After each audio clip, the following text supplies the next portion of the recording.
The fluorescent lights buzzed overhead, casting a sterile glow over the chaos of my desk. My fingers hovered above the keyboard, trembling, not from exhaustion but rage. The email stared back at me, its words cruel and clinical. Your project has been terminated. Please start again. I read it 4 times before the reality sunk in. Everything, every late night, every sacrificed weekend, every ounce of creativity poured into this work, was gone. Deleted. Erased as if it never existed. I'm Lila. Or at least that's what they call me here, in this soulless corporate labyrinth where dreams go to die. Today though, I don't feel like Lila anymore. Today, I feel like someone else entirely, a stranger clawing her way through betrayal so sharp it cuts deeper than any knife ever could. It started with a single sentence from him. Marcus. My supervisor. The man who had promised to mentor me, to guide me toward greatness. He stood by my desk earlier today, his tie perfectly knotted, his expression unreadable. Lila, he said, his voice calm, almost indifferent, we need to talk. We moved to the conference room, glass walls offering no privacy, just the illusion of it. Inside, the air felt heavy, suffocating. Marcus gestured for me to sit, but I couldn't bring myself to do it. Instead, I crossed my arms, gripping my elbows tightly, trying to steady myself against whatever storm was about to hit. You've done good work, he began, his tone measured, patronizing even. But sometimes we have to make tough decisions. For the company. For the greater good. And then he dropped the bomb. The project I'd spent an entire year building, the one that kept me up until 3 a.m., the one I believed would change everything for me, for the team, for the company, it was gone. Not postponed. Not revised. Gone. As in deleted. Obliterated. Reduced to nothing more than a memory stored somewhere in the cloud, inaccessible now because Marcus himself had pressed the button. My throat tightened. My vision blurred. I wanted to scream, to demand answers, to shake him until he understood how much of myself I'd given to this. But instead, I heard myself whisper, barely audible, why? His answer came without hesitation, cold and calculated. Because you're not ready yet. You still have more to learn. More to learn? After all this? After giving everything I had? His words didn't just sting, they burned, searing their way into my chest and lodging there like shrapnel. I left the room without another word, walking blindly back to my desk, where I found the email waiting for me. Confirmation of his betrayal, written in black and white pixels. By the time evening rolled around, the office emptied out, leaving me alone with my thoughts. Well, not completely alone. There was still the hum of computers, the faint echo of footsteps in distant hallways, and the relentless ticking of the clock on the wall. Each second dragged by, mocking me. Reminding me of how much time I'd wasted chasing something that wasn't mine anymore. I opened my laptop again, staring at the blank screen. A fresh start, Marcus had called it. A chance to prove myself. But how could I begin again when everything inside me screamed that it wasn't fair? When every fiber of my being told me I deserved better. That's when my phone rang. An unknown number flashed across the screen, breaking the monotony of silence. Normally, I wouldn't have answered. But tonight curiosity, or maybe desperation, got the better of me. Hello? I said, my voice hoarse from hours of pent-up emotion. Lila. The voice on the other end was smooth, confident. It belonged to someone used to getting what they wanted. This is Daniel Carter. From Innovatech. Innovatech. Our biggest competitor. The company that had been nipping at our heels for years, always one step behind. What did they want with me? I hope I'm not calling it a bad time, Daniel continued, sensing my hesitation. But I think you'll want to hear what I have to say. Against my better judgment, I stayed on the line. What is it? There was a pause, just long enough to heighten the tension. Then he spoke, each word deliberate, waited. We know about your project. About what happened today. And we think you deserve better. My heart skipped a beat. How could they possibly know? Unless someone had tipped them off. Someone within the company. Someone who knew exactly how hard I'd worked and how unfairly I'd been treated. Daniel went on, his tone shifting from sympathetic to persuasive. We're prepared to offer you a position. A real opportunity to lead, not follow. To create something groundbreaking without anyone holding you back. All we ask is that you consider joining us. I gripped the phone tighter, my mind racing. This was insane. Unbelievable. They were offering me everything I'd ever wanted, but at what cost? Leaving would mean burning bridges. Betraying the people I'd worked alongside for years. And yet, staying meant swallowing my pride, starting over under Marcus's watchful eye, knowing full well he saw me as nothing more than a pawn in his game. I don't know what to say, I admitted, my voice cracking under the weight of conflicting emotions. You don't have to decide right now, Daniel assured me. Just think about it. We'll be in touch. When the call ended, I sat there in stunned silence. The weight of the decision pressed down on me, suffocating. Could I really leave? Was revenge worth the risk? The next morning, I arrived at the office early, determined to confront Marcus. If I was going to stay, I needed answers. Closure. Something to justify the pain he'd inflicted. He was already at his desk when I walked in, sipping coffee and scrolling through emails like nothing had happened. Like he hadn't destroyed a year of my life with a single keystroke. Marcus, I said, my voice firm despite the tremor beneath the surface. We need to talk. He glanced up, surprised by my boldness. Lila, I assume you've had some time to process things. Process things. I repeated, incredulous. You erased an entire year of my work and expect me to just process it? His expression hardened, the mask of professionalism slipping slightly. It wasn't personal, Lila. It was business.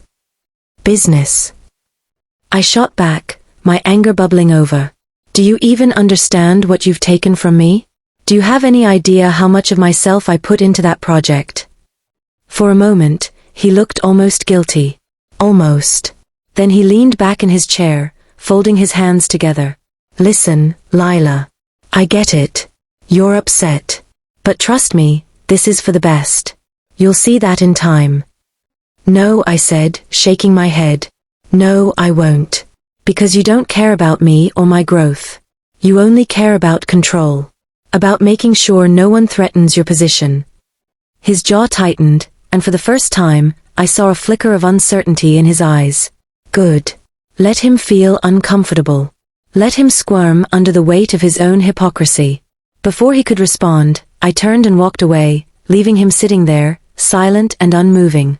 As I returned to my desk, I noticed something odd, a USB drive sticking out of my computer. It hadn't been there when I left last night. Curiosity got the better of me. I ejected it and examined it closely. No label. Just a plain black stick. Against my better judgment, I plugged it back in and opened its contents. What I found made my blood run cold. Files. Hundreds of them. Documents, spreadsheets, presentations, all labeled with familiar names. Names of projects I'd worked on. Projects I thought had been deleted forever. But that wasn't the worst part. Buried among the files was a folder marked Confidential. Inside were emails. Conversations between Marcus and upper management. Discussions about budgets, strategies, and me. Specifically, plans to sideline me. To keep me from advancing further in the company. My hands shook as I scrolled through the messages. This wasn't just sabotage. It was calculated manipulation. Marcus hadn't deleted my work because he thought I wasn't ready. He'd done it to protect himself. To eliminate any threat to his authority. And now, thanks to whoever had slipped this USB drive onto my desk, I had proof. The rest of the day passed in a haze. I couldn't focus on anything except the evidence sitting on my computer. What should I do with it? Confront Marcus again? Go straight to HR? Or use it as leverage elsewhere? As if on cue, my phone buzzed. Another unknown number. This time, I answered immediately. Lila, Daniel's voice greeted me, warm and inviting. Have you thought about our offer? I hesitated, glancing around the office. No one was paying attention to me. Everyone was too busy pretending to work, too caught up in their own dramas to notice mine. Yes, I said finally, my voice steady despite the turmoil inside me. I have. And I took a deep breath, clutching the USB drive in my hand. Let's talk. The cafe Daniel suggested was tucked away in a quiet corner of the city, far from the towering glass buildings that housed my current nightmare.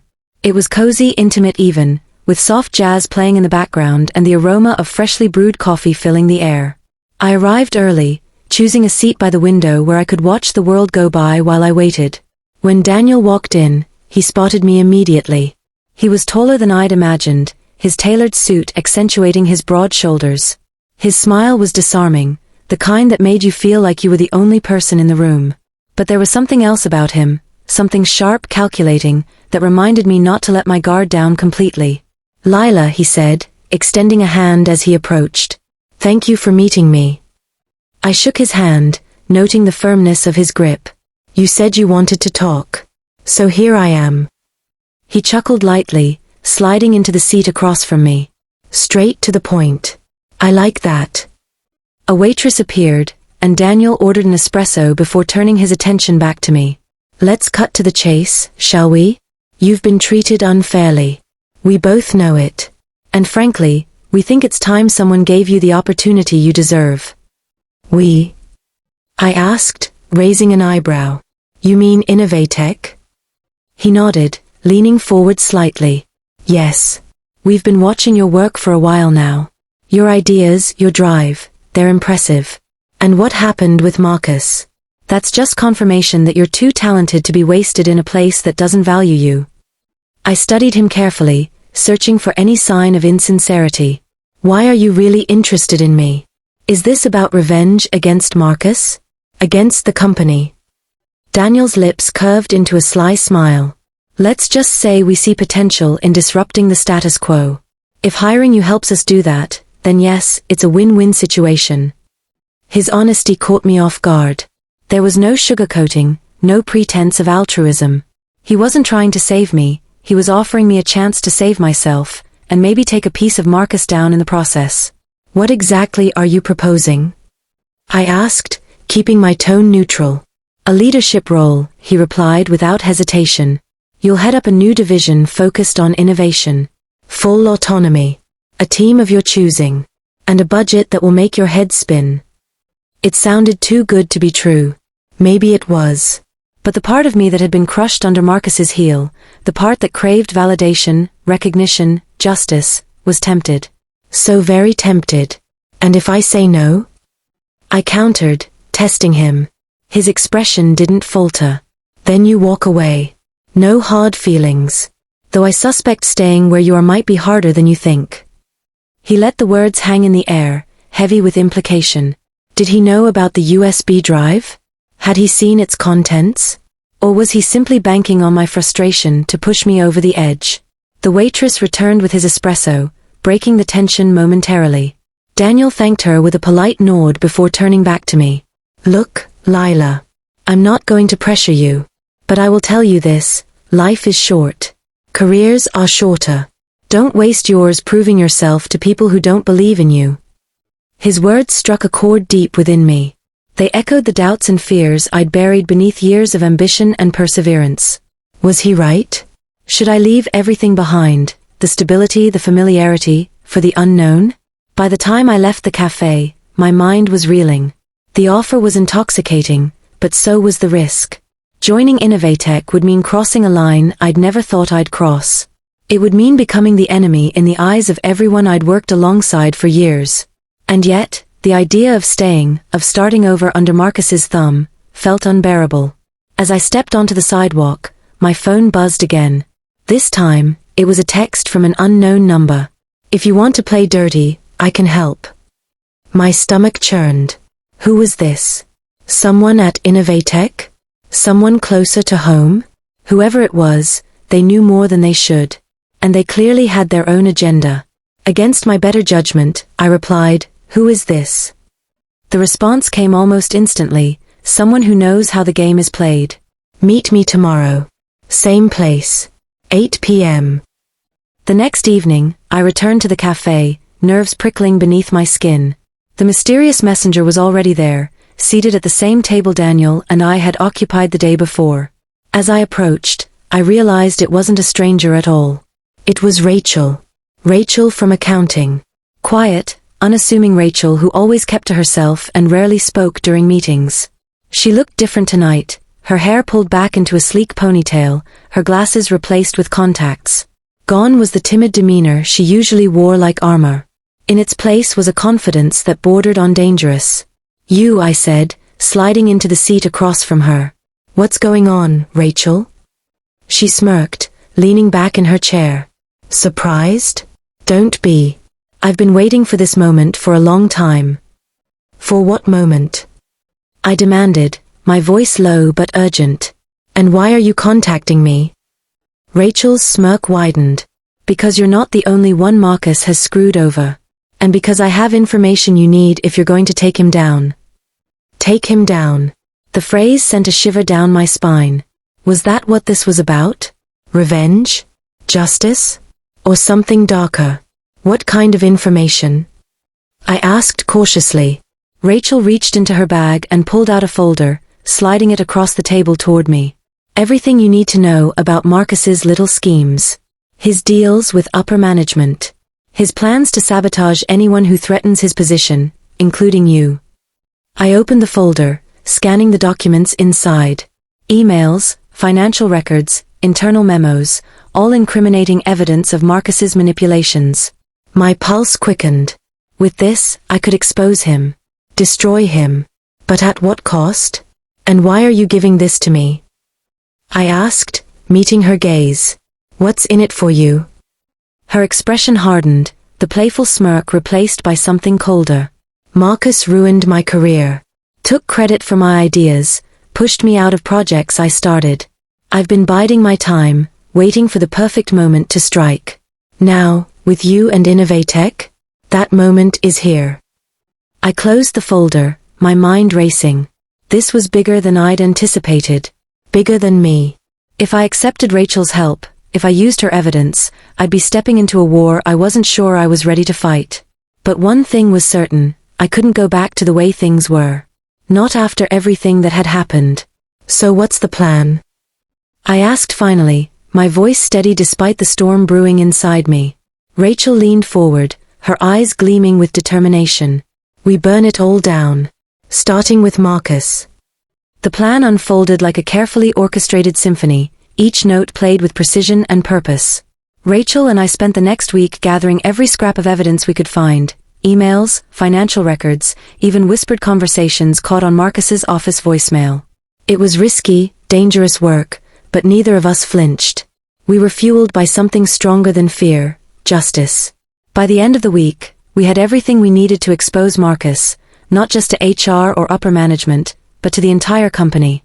The final piece of the puzzle came when Rachel hacked into the corporate server. Her skills, it turned out, went far beyond balancing budgets, and uncovered a series of illegal transactions Marcus had authorized to funnel money into personal accounts.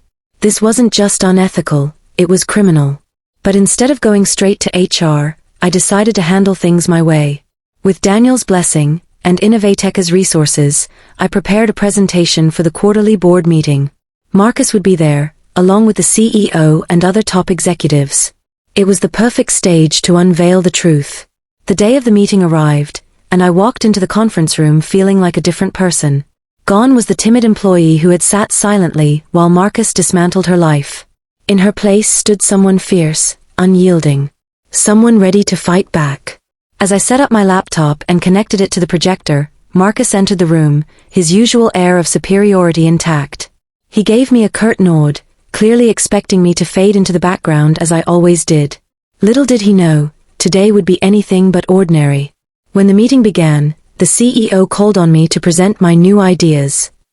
I smiled inwardly at the irony. New ideas? Oh, they were about to get more than they bargained for. I started with a brief overview of my year-long project, the one Marcus had deleted, and explained how it aligned with the company's goals.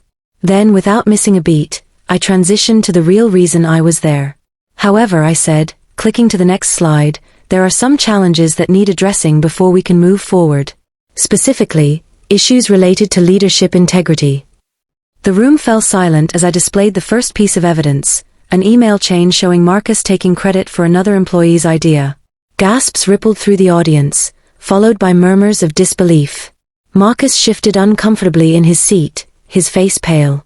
I pressed on, revealing document after document. Each slide painted a clearer picture of corruption, greed, and betrayal. By the time I reached the illegal transactions, Marcus was visibly sweating, his composure shattered. "This isn't just about me," I concluded, my voice steady and resolute. "It's about creating a culture where hard work is valued, where innovation thrives, and where people are treated with respect. If we want this company to succeed, we need leaders who embody those values." The room erupted into chaos. Executives shouted questions, phones buzzed with urgent calls, and Marcus sat frozen, his career crumbling around him. Within hours, he was escorted out of the building, his reputation in tatters. After the dust settled, I received an unexpected visit from the CEO herself. She thanked me for exposing the truth and offered me a promotion, head of the department Marcus once ruled. It was a position I never dreamed I'd hold, but one I knew I deserved. Rachel, too, found redemption. Her role in uncovering Marcus's schemes earned her recognition she'd long been denied, and she was appointed to lead a new ethics committee tasked with ensuring no one else suffered under toxic leadership. As for Innovatech, Daniel kept his promise. Though I chose to stay with my current company, he extended an open invitation should I ever decide to join them. For now, however, I was content knowing I'd reclaimed my power and transformed the very environment that had tried to break me. Months later, standing in my new office overlooking the city skyline, I reflected on everything that had happened. The journey had been painful, exhausting, and fraught with uncertainty. But it had also taught me something invaluable. Sometimes, the greatest victories come not from avoiding conflict, but from facing it head-on. I smiled to myself, glancing at the plaque on my desk bearing my name. Lila Martinez, Head of Innovation. It sounded right. Like it belonged. And for the first time in a long time, so did I.